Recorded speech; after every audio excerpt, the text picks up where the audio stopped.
जी, उन्होंने अपने एक सहयोगी के माध्यम से उन्होंने निमंत्रण ज़रूर भेजा था मुझे और मेरी माताजी को। परिवार के किसी सदस्य ने आना ज़रूरी भी नहीं समझा। इस बात का दुख मुझे ज़रूर होता है कभी कभी कि राजनीति क्या इतनी दूरियां पैदा कर सकती हैं दशकों पुराने रिश्ते में। मैं आज 40 साल का हूं और 40 साल में क्या इतनी कभी हम लोग के बीच में नज़दीकियां नहीं रही कि एक कुर्सी की लालच आपको परिवार से इतना दूर कर दे। भाई, अगर ये विचारधारा की लड़ाई होती तो मैं इसको खुलेआम स्वीकार करता। चाचा जी ने जितनी बातें मेरे बारे में कही या जो भी उन्होंने कहा, अगर ये सिर्फ विचारधारा की लड़ाई होती तो मैं खुलकर उनके सामने आता, बहस करना चाहता।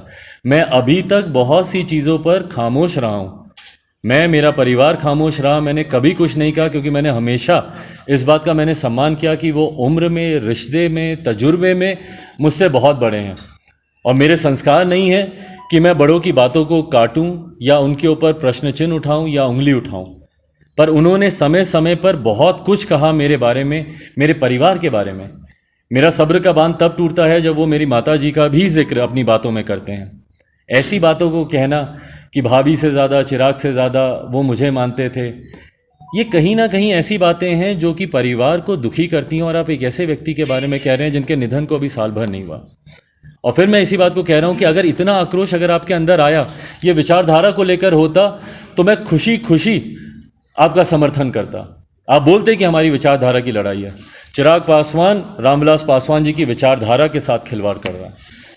वो जो दलितों, वंचितों, शोषितों, अल्पसंख्यकों, समाज के गरीब वर्ग के लोगों के लिए जो हमारे नेता लड़ाई लड़ते थे, चिराग पासवान उसके खिलाफ जा रहा है। इसलिए मैं इसका विरोध करता हूं।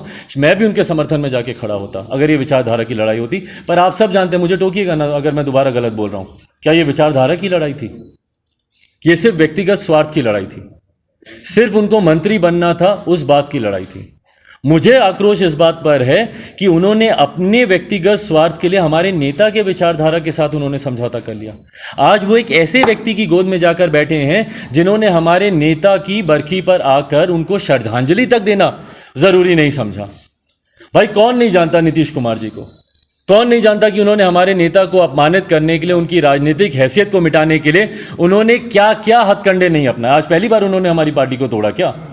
2005 में दोनों विधानसभा के चुनाव में नीतीश कुमार जी ने हमारी पार्टी को तोड़ने का काम किया। हमारे राज्यसभा सांसद को उन्होंने तोड़ने का काम किया। हमारे एमएलसीज को उन्होंने तोड़ने का काम किया। और तो और हमारे नेता की राजनीतिक हैसियत को मिटाने के लिए दलित, महादलित समुदाय का उन्होंने गठन करने का काम किया।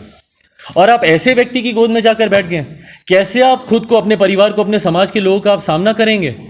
क्या आप एक ऐसे व्यक्ति का समर्थन कर रहे हैं जो हमारे नेता के सम्मान में उनको श्रद्धांजलि देने के लिए 2 श्रद्धा के सुमन तक अर्पित करना जरूरी नहीं समझते? और आज आप उनके कोटे से जाकर आप मंत्री बने हुए हैं। जो हमारे नेता को उनकी पुण्यतिथि पर याद तक करना जरूरी नहीं समझते। हमारे नेता जब इतने समय तक अस्पताल पे थे, नीतीश कुमार जी ने एक बार फोन करना जरूरी नहीं समझा।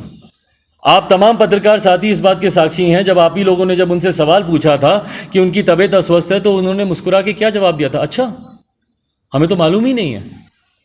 एनडीए की उस प्रेस वार्ता में उन्होंने किस तरीके से अहंकार दिखाते हुए उन्होंने कहा था कि जाइए जाकर पूछिए रामविलास पासवान जी से कि क्या वो अपने 2 विधायकों के समर्थन से राज्यसभा चले गए हैं क्या? ये अहंकार वो हमारे नेता को तब दिखा रहे थे जब हमारे नेता वेंटिलेटर पे थे। एक ऐसा व्यक्ति जिन्होंने मानवता की सारी सीमाएं लांघ दी हों। भाई, इंसानियत होती है। जब कोई इंसान, किसी का निधन हो जाता है, उसके बाद दुश्मनों के यहां भी लोग जाते हैं अपनी श्रद्धांजलि देने।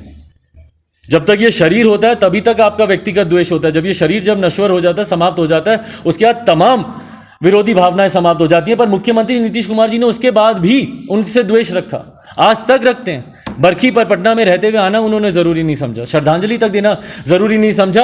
और व्यंग के तौर पर वो जो 1.5 लाइन का उनका आया था, जहां एक तरफ हमारे देश के प्रधानमंत्री नरेंद्र मोदी जी 1.5 पन्नों का उनके बारे में अपना संदेश उन्होंने उस दिन बरखी पर भेजा, वहीं नीतीश कुमार जी ने मात्र 1.5 लाइन की एक औपचारिकता पूरी करने के लिए उन्होंने प्रेस में एक रिलीज भेजी।